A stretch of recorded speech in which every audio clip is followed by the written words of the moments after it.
Sebenarnya ini bukan orang atau mereka yang pertama menerima hasil positif. Karena sebelum aku bekerja sebagai perawat di Dinas Kesehatan Kota Bitung, atau lebih dari 12 tahun yang lalu, telah ditemukan sejumlah kasus HIV/AIDS. Bahkan sampai kini, Kota Bitung berada di urutan kedua setelah Kota Manado yang adalah ibu kota Provinsi Sulawesi Utara.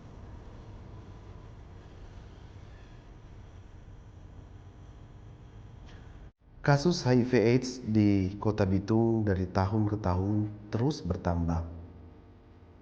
Sebagai contoh, tahun 2018 jumlahnya 520 dan bertambah menjadi 44 kasus di tahun 2019 sehingga totalnya menjadi 564 kasus.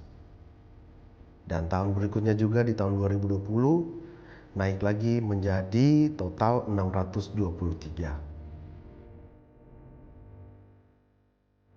Jumlah ini yang telah terdata bukan tidak mungkin, yang belum terungkap jauh lebih banyak jumlahnya, ibarat fenomena gunung es yang muncul ke permukaan tidak terlalu menonjol dibanding yang belum ditemukan. Karena masih banyak warga yang berpotensi tapi enggan memeriksakan dirinya ke dokter ataupun layanan kesehatan yang telah tersedia. Ini masih menjadi permasalahan bagi saya kira hampir semua mempunyai masalah seperti ini. Masyarakat terlalu mendiskriminatif teman-teman seperti ini. Oleh karena itu, mereka pun menutup diri dengan hal-hal, bahkan hal-hal yang positif pun sekalipun.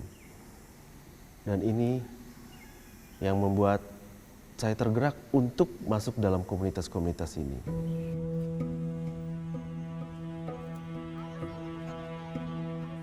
Hati ini terdorong untuk peduli dengan mereka.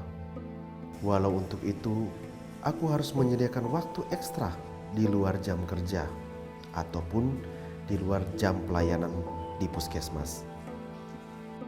Memfasilitasi mereka untuk mendapatkan pelayanan lanjutan di rumah sakit.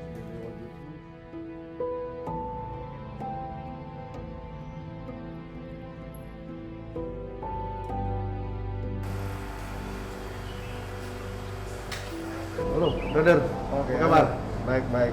Gimana? Ya seperti biasa dengan kerja yang sama. Jadi Mbak, kita periksa dari hasil. Jadi ini mau periksa lanjutan, loh? Kita karena ibu kan tuh, cuman ibu ada BPJS apa segala macam lah. Nah, periksa lanjutan, gitu perwira loh di Wira Batu periksa ulang loh.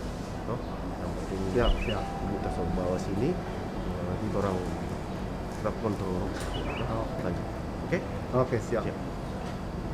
Bu, ini Pak Wira. Nanti dia yang bantu ibu di sini juga. Ya. Tetap kita akan kontrol juga, nih.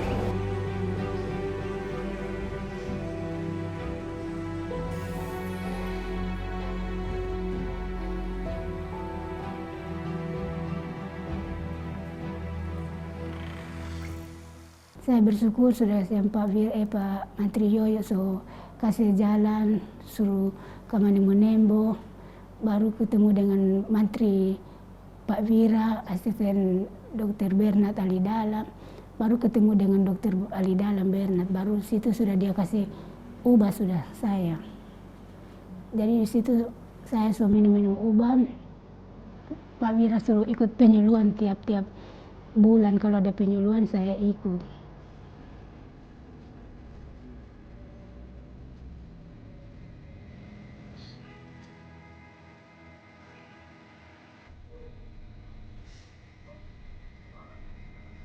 Dari komunikasiku dengan mereka yang terinfeksi HIV/AIDS, banyak yang enggan terbuka pada keluarga. Padahal, dukungan keluarga bagi orang yang hidup dengan HIV/AIDS atau Oda sangat perlu dibutuhkan. Aku berusaha mendekati keluarga Oda untuk memberi pengertian kepada mereka. Bukan hal yang gampang untuk melakukan hal ini. Pernah saya diusir, dimarahi keluarga Oda karena dianggap melakukan fitnah.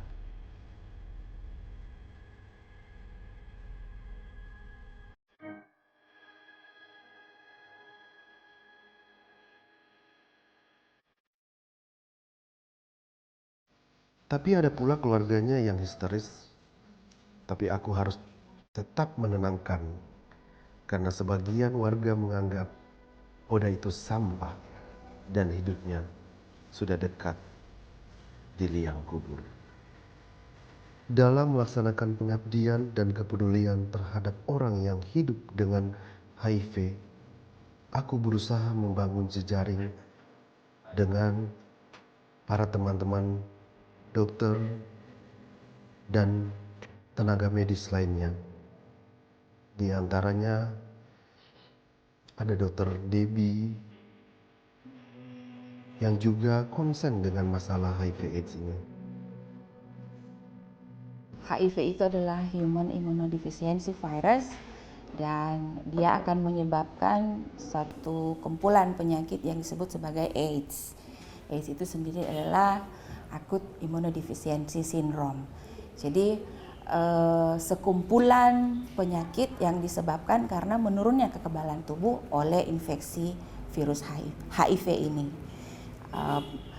Yang menyebabkan seseorang rentan untuk terkena HIV dan sampai ke AIDS adalah dia melakukan perilaku-perilaku yang berisiko.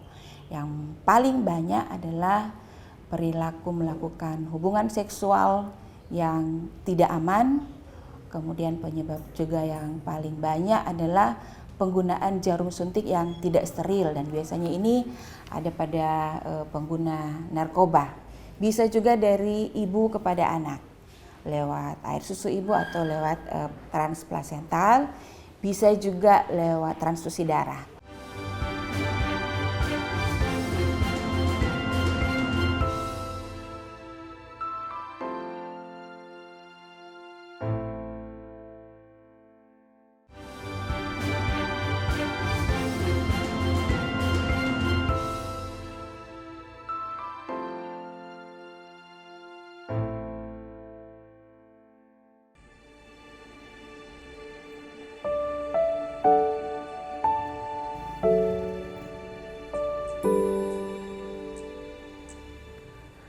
Seiring dengan perjalanan waktu, aku berpikir belum maksimal kalau aku melakukan pendampingan secara parsial.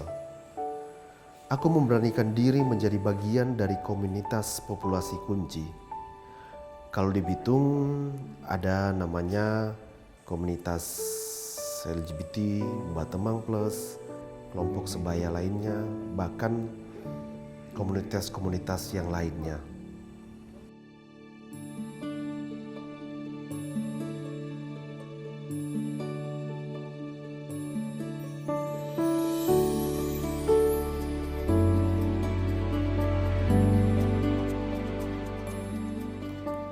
Aku harus menjajal dunia malam dari lorong ke lorong untuk memberi edukasi kepada teman-teman populasi kunci, di antaranya wanita pekerja seks, agar mereka bisa menjaga diri dan orang lain, para pelanggan mereka, dari penularan HIV.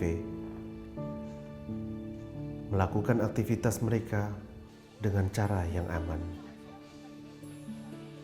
Di kota Bitung ini ada begitu banyak terdapat pop-up, kafe-kafe, tempat lokalisasi yang sampai saat ini terus beroperasi. Pendekatan-pendekatan seperti ini yang lebih humanis, yang lebih akrab, dan lebih dalam situasi pertemanan, ini yang memudahkan saya selama ini untuk boleh masuk bahkan terlibat langsung di dalamnya dengan berbagai kegiatan-kegiatan yang dilakukan oleh teman-teman populasi kunci ini.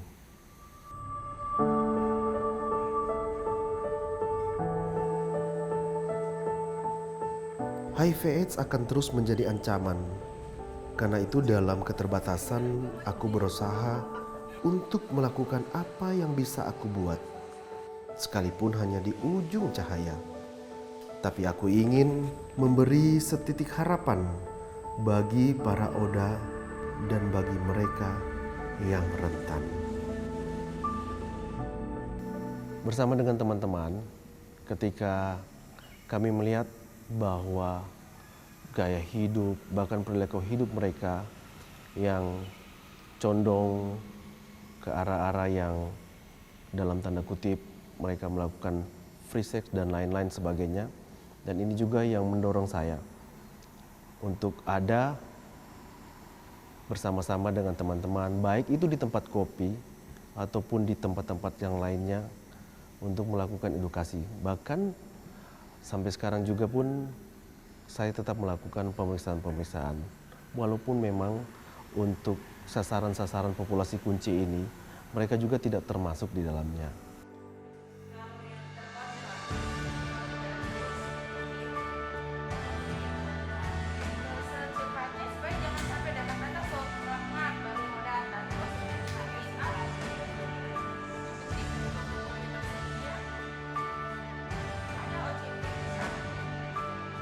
Karena kalau kita menstigma mereka, mereka bahkan akan menarik diri dan kemudian pengobatannya akan menjadi sulit. Dan kalau sulit seperti itu ya pasti komplikasi-komplikasi bisa jadi dan bahkan kematian pun bisa terjadi. Di masa pandemi ini, aku berharap teman-temanku yang ODA tetap menjaga kesehatannya. Saat ini mereka salah satu kelompok yang rentan.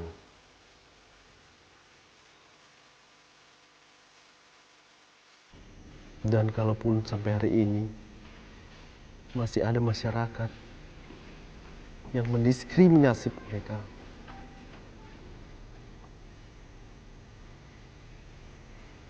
tolonglah. Mari kita sama-sama menghargai,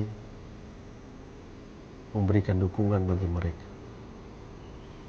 Karena mereka juga bisa layak hidup sama-sama dengan kita.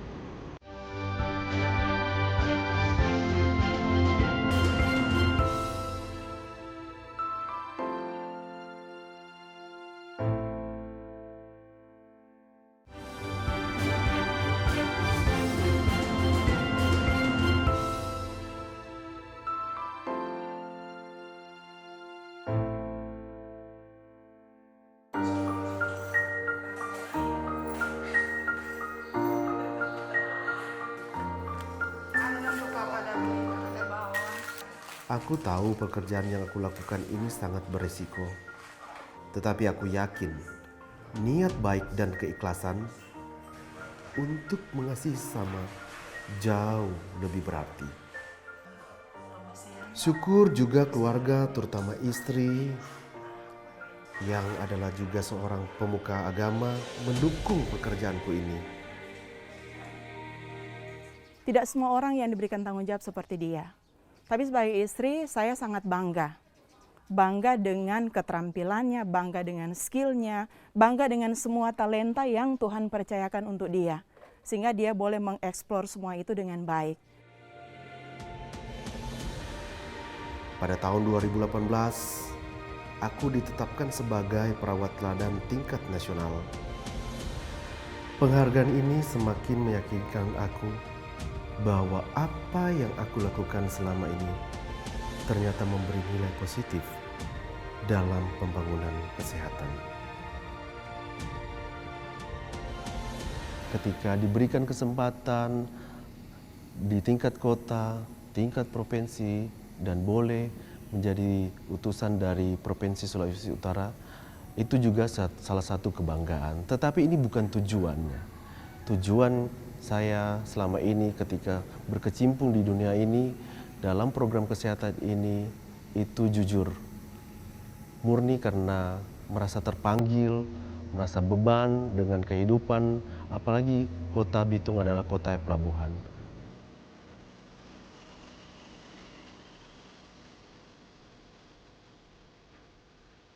Apa yang aku lakukan ini mungkin belum seberapa dibanding yang lain, tapi paling tidak aku telah mengisi hari-hari hidup untuk peduli dengan sesama. Dalam keterbatasan masih ada asa di ujung cahaya.